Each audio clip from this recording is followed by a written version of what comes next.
Nah, Pak Sylvester, dirimu harus belajar dari orang ini gitu. Ya, orang ini kuliahnya di Universitas Negeri Yogyakarta gitu ya.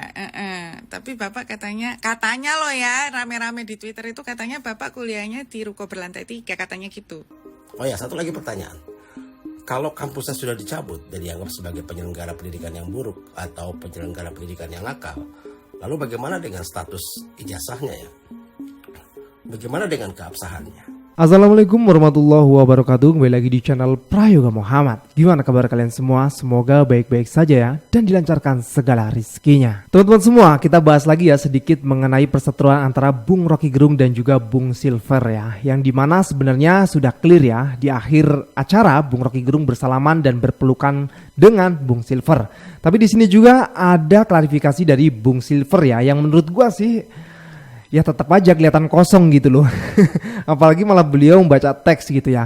Nah teman-teman semua, alih-alih ingin melawan argumen dari Bung Rocky Gerung, malah justru beliau kalap karena tak kuasa menahan emosinya hingga ngereok di tempat itu. Dan juga atas kejadian ini, netizen pun mengulik nih, siapa sih sebenarnya Silver ini, lulusan mana sih? Yang akhirnya netizen pun tahu ya bahwasanya beliau kuliah di Ruko tingkat 3. Yang menurut beritanya juga tuh di situ katanya izinnya sudah dicabut juga tuh kampus. Aduh, pantesan ya Bung Rocky Gerung saat menanyakan siapa profesor yang mengajar Anda, tapi beliau tidak menjawabnya. Tentunya apresiasi dari masyarakat itu ke Bung Rocky Gerung, malah justru mengatakan Bung Silver ini nggak mampu untuk berdebat melawan Bung Rocky Gerung. Nah teman-teman semua, kita lihat dulu ya klarifikasi dari beliau.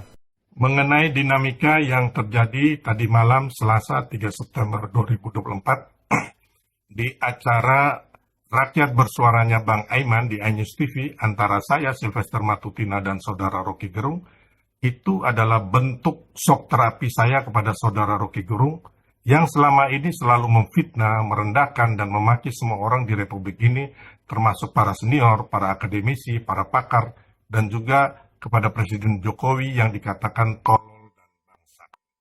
Selama ini orang-orang tidak pernah membalas, hanya mendiamkan saja. Tapi coba kita bayangkan bagaimana kalau saudara kita dan orang tua kita dihina segitu rendahnya oleh saudara Rocky Gerung. Apakah kita bisa terima? Kalau saya sebagai orang Indonesia Timur, lebih baik saya mati daripada dihina, direndahkan seperti itu. Saya berjanji, saya akan mengejar orang itu sampai ke lubang tikus. Berarti selama ini Bung Silver ini nggak mudeng apa yang dikatakan oleh Bung Rocky Gerung. Beliau membandingkan ya, Bung Rocky Gerung memaki-maki presiden dengan beliau membandingkan apabila jika orang tua kita dimaki-maki seperti itu, apa yang akan kita lakukan? Ya itu jelas beda bos. Kalau orang tua kita rakyat biasa dimaki-maki, itu secara berarti kan maki-maki secara personal ya kan. Ya jelaslah nggak terima kita. Tapi kan kalau presiden itu kan lembaga yang sudah dijelaskan berkali-kali oleh Bung Rocky Gerung. Masa Anda belum maksud juga? Wajar kalau kayak gini akhirnya rakyat ngomong kalau Anda itu kosong. Maaf ini Bung, bukannya mau menghina, tapi kenyataannya seperti itu gitu loh. Dan juga ya teman-teman semua, yang kita tahu ya di adegan kemarin itu, ya kan, di acara Bung Aiman, yang menyerang personal duluan kan Bung Silver yang mengatakan Bung Rocky Gerung itu adalah laki-laki bujang lapuk dan lain sebagainya. Sedangkan ketika Bung Rocky Gerung memberikan argumen kepada Bung Silver sehingga beliau tak mampu untuk menjawab ataupun menyerang balik gitu ya. Ya wajar dong kalau Bung Rocky mengatakan Anda bodoh. Setelah itu malah justru beliau mengatakan hal-hal yang luar biasa, yang nggak patut lah untuk diucapkan di acara tersebut ya, yang dimana banyak rakyat yang melihat. Nah teman-teman semua, ini komentar daripada netizen ya, sekalian memberi fakta-fakta terbaru mengenai Bung Silver ya. Kita lihat videonya. Dari perdebatan Bapak Rocky Gerung dan juga Bapak Sylvester yang terhormat, kita mendapatkan satu pelajaran yang sangat berharga. Ini pelajaran mahal bos. Kenapa pelajaran mahal? Ini menentukan tentang sebuah kualitas diri. Seberapa takaran hidup kalian nih. Kalian itu tuh bisa dinilai dari ini. Self control dan juga pengendalian emosi. Ya, bagaimana tidak? Kalian bisa lihat perdebatan itu dilakukan secara adil dan terstruktur, mengikuti prosedur dan juga rules yang berlaku. Bapak Rocky Gerung sedang menjelaskan, tapi dengan cara dia menjelaskan. Lalu untuk membuktikan bukti yang diminta oleh Bapak Sylvester, Pak Rocky Gerung menjelaskannya secara parsimoni. Kalian bisa googling parsimoni itu apa. Tapi bukan ranah gue untuk ngejelasin parsimoni ini. Takutnya nanti salah, tapi gue paham maksudnya. Jadi ketika perdebatan dilakukan, kemenangan itu ditandai dari lawan bicara kita udah mulai kebawa emosi. Terlihat di sana. Bagaimana bisa seorang intelektual, lawyer dan segala macemnya, berpendidikan tinggi, ngomong kotor, berkata kasar dan mengancam seperti itu di televisi, di tempat umum. Bagaimana bisa ini? Ini sebuah pelajaran berharga buat seluruh rakyat Indonesia. Gue juga mendapatkan pelajaran berharga ini, bahwa sebuah pengendalian diri dan pengendalian emosi adalah hal yang paling penting ketika kalian berada di khalayak ramai dan juga di ruang publik. Terlihat sekali kualitas diri seseorang itu dari situ, guys. Anda boleh dalil-dalil segala macam ilmu Anda, silakan kemukakan. Tapi Anda salah orang. Hari ini Anda berhadapan dengan orang yang bukan penjilat. Ya. Oke. Oke, satu ikan kepancing. Oke, yang. Saya sebut tadi. Ini kan manusia pecundang yang gak ada bergunanya buat republik ini. Saya belum tahu gunanya Anda buat republik ini. Saya belum pernah dapat loh. Rocky Gerung nggak berguna buat bangsa. 2 minggu lalu saya pulang dari Paris bawa medali emas buat Indonesia tuh.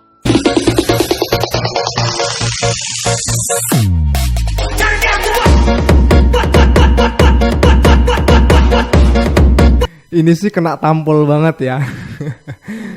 Nah, teman-teman semua, dari sini juga kita boleh dong rakyat mengatakan kalau Bung Silver ini penjilat penguasa gitu ya. Karena konsepnya kemarin itu Bung Rocky Gerung itu cuma menyindir gitu ya. Kenapa malah justru beliaunya ngamuk? Kan berarti itu menandakan benar apa yang dikatakan oleh Bung Rocky Gerung. Kita lanjut guys. Ini daftar prestasi Rocky Gerung untuk Indonesia. Rocky Gerung merupakan seorang pengajar S1 sampai S3 di Universitas Indonesia sampai tahun 2015. Dan menariknya selama 15 tahun mengajar, Rocky Gerung tidak pernah mengambil 1 rupiah pun gaji dari mengajarnya. Berikut prestasi yang pertama Rocky Gerung untuk Indonesia. Rocky Gerung sebagai dosen berhasil mendidik mahasiswanya sehingga menjadi orang-orang yang berpengaruh. Salah satunya itu Dian Sastro, seorang aktris, juga pengusaha, dan memiliki yayasan sosial yang membantu masyarakat, khususnya perempuan di bidang pendidikan. Yang kedua, ikut membangun kualitas demokrasi Indonesia dengan membuat lembaga bernama Setara Institute bersama Gus Dur. Yang ketiga, sudah menulis karya kurang lebih sebanyak 20 karya dalam bentuk buku, jurnal, dan artikel. Dan yang menariknya, karyanya sudah diakses oleh ribuan bahkan mungkin jutaan mahasiswa Indonesia maupun di luar negeri. Yang keempat, baru-baru ini berhasil memberikan emas Olimpiade untuk Indonesia dengan menjadi bagian pengurus panjat tebing Indonesia di Olimpiade Paris. Halo, menurut teman-teman bagaimana? Halo guys, banyak orang jadi penasaran nih, di mana ya kampusnya si bapak paling ahli hukum ini, Sylvester Matutina, yang semalam memaki Rocky Gerung luar biasa. Nah ternyata Sylvester ini kuliahnya di Universitas Wiraswasta Indonesia, yang kampusnya ada di sebuah ruko. Nah izin dari kampus ini rupanya telah dicabut oleh Direktorat Jenderal Pendidikan Tinggi, Riset dan Teknologi Kemendikbudristek. Nah, adapun alasannya dari pencabutan izin operasional sejumlah perguruan tinggi ini dilakukan untuk melindungi masyarakat, terutama mahasiswa, dari penyelenggaraan pendidikan yang buruk dan penipuan oleh penyelenggara pendidikan yang nakal. Hal ini dikatakan oleh PLT Direktorat Riset dan Teknologi Kemendikbudristek Bapak Nizam. Ini dikonfirmasi hari Senin 12 Juni tahun 2023. Jadi sudah dari tahun lalu sudah dicabut itu izinnya ya.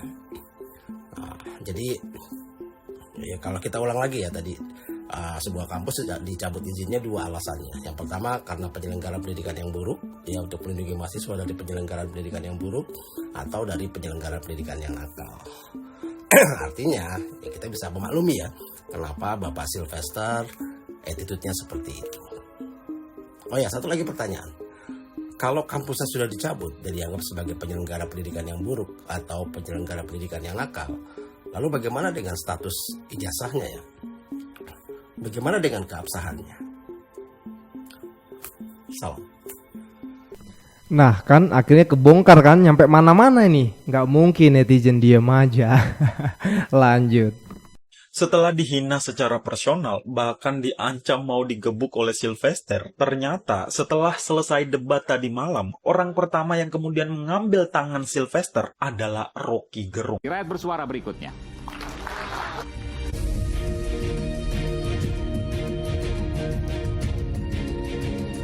Bahkan dia bukan hanya mengambil tangan saja, dia juga diketahui memeluk Sylvester.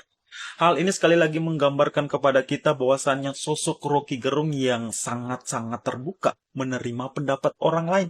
Walaupun di sini dia dihina secara fisik, mau diancam, tapi apa yang dilakukan oleh Rocky Gerung? Dia kemudian dengan santai mengambil tangan Sylvester dan memeluknya. Bayangkan saja kalau politikus-politikus lain mungkin saja sudah meninggalkan tempat itu atau mungkin saja lanjut ke jalur hukum. Tapi balik lagi, Rocky adalah Rocky. Artinya bahwanya dia tidak baper. Jadi success is not free, you must jilat for it gitu.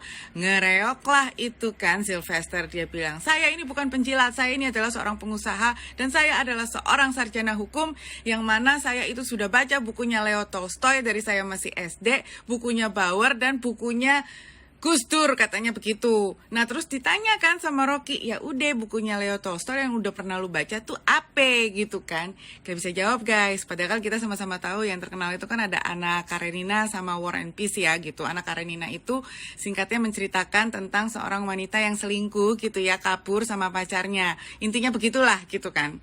Yang parahnya lagi ketika Sylvester itu ditanya tentang pelajaran semester 2 Fakultas Hukum ya kan, asas Pacta Sunt Servanda, dia nggak bisa jawab gitu loh. Pacta Sunt Servanda itu janji harus ditepati, intinya seperti itu. Dia nggak bisa jawab guys gitu kan. Itu tuh benar-benar didikte, itu menyebabkan dia akhirnya mau baku hantam. Jadi Pacta Sunt Servanda itu diatur dalam 1338 ayat 1 KUH Perdata. Apa isinya? Perjanjian yang sah itu menjadi undang-undang bagi yang membuatnya. Syarat sahnya perjanjian itu apa? Adanya kesepakatan antara dua belah pihak, adanya kecakapan, atau orang itu memang punya hak untuk menandatangani perjanjian tersebut ya kan. Suatu hal tertentu dan suatu sebab yang halal. Jadi kalau nggak halal dibikin perjanjian, ya udah tidak berlaku, ngono kui. Sebetulnya maksudnya Rocky Gerung itu adalah lo jangan personal, karena dia tidak personal. Yang dia kritik itu bukan presiden sebagai personal, tapi presiden pemegang kekuasaan penyelenggaraan pemerintahan tertinggi gitu loh. Jadi fungsinya yang dikritik, bukan Bapak Joko Widodo secara personal. Maksudnya dia itu sebenarnya intinya itu gitu kan. Cuman karena Bapak ini udah ngegas sama dia diputer-puter gitu kan ya. Dan dia juga bilang dia mencintai negara ini dan dia minta harus itu kalau bisa threshold itu dibuat 0%. Kenapa? Supaya elektabilitas itu tidak diutamakan. Menurut dia yang paling penting itu yang pertama adalah etikabilitas. Apa sih etikabilitas? Itu tuh orang itu jujur apa enggak deh gitu. Dua itu adalah intelektualitas. Apa sih intelektualitas? Artinya lu itu harus bisa mempertahankan argumen lu karena lu itu akan berhadapan dengan pemimpin dari negara-negara lain untuk mempertahankan pendapat lu untuk memperjuangkan ya nasib negara ini di mata dunia kan seperti itu. Masuk akal gitu. Dan yang terakhir baru elektabilitasnya. Jangan kebalik gitu. Makanya ada istilah cewek-cewek ini tuh karena ya itu threshold yang 20% itu. Dia bilang begitu guys. Nah Pak Sylvester, dirimu harus belajar dari orang ini gitu. Ya orang ini kuliahnya di Universitas Negeri Yogyakarta gitu ya. Tapi Bapak katanya loh ya, rame-rame di Twitter itu katanya Bapak kuliahnya di Ruko Berlantai 3, katanya gitu. Seperti yang kalian lihat ini adalah universitasnya, namanya universitas swasta, memang di Ruko Berlantai 3. Pantesan aja waktu pas ditanya soal profesornya siapa Pak, dia makin ngereok dan makin panas. Kesimpulan Barbara ada dua. Yang pertama, apabila kalian ingin mengkritik pemerintah dengan cara yang sama persis dengan Rocky Gerung, minimal isi otak kalian itu sama persis juga atau melebihi gitu ya dengan literasinya dia yang udah di luar nalar itu menurut gue. Nah yang kedua, apabila kalian gitu kan ingin berdebat atau misalnya kalian diundang debat lah gitu sama Rocky Gerung atau mau ngajak debat Rocky Gerung, minimal isi otak kalian itu sama persis atau lebih daripada Rocky Gerung, seperti itu guys. Ya itu ya ungkapan daripada netizen ya, komentar daripada netizen mengenai perseteruan antara Bung Rocky Gerung dan juga Bung Silver. Nah teman-teman, ini juga ada ya tulisan di X ya, saran saya kalau mau debat dengan Bung Rocky Gerung, yang pertama, jangan lupa membawa otak yang ada isinya. Yang kedua, jangan coba menyebut nama tokoh atau buku jika tidak menguasainya. Yang ketiga, jangan lupa makan obat tekanan darah. Yang keempat, jangan lupa ganti kulit dengan kulit badak. Yang kelima, jangan lupa makan obat penawar malu. Itu yang harus dibawa ketika mau debat dengan Bung Rocky Gerung. Oke teman-teman semua, gue rasa cukup ya. Dan ini menjadi pelajaran untuk kita semua bahwasanya pengendalian diri, self control dan juga pengendalian emosi itu sangat penting ketika kita berada di dalam suatu forum untuk berdebat. Karena ketika kita emosi, maka habislah sudah kita dicap menjadi orang yang tak punya isi. Oke teman-teman semua, gue rasa cukup ya. Jangan lupa untuk berikan komentar dan kritikan kalian di bawah ini. Jangan lupa juga untuk like, subscribe channel ini. Sekian dari gue, Praga Muhammad. Wassalamualaikum warahmatullahi wabarakatuh.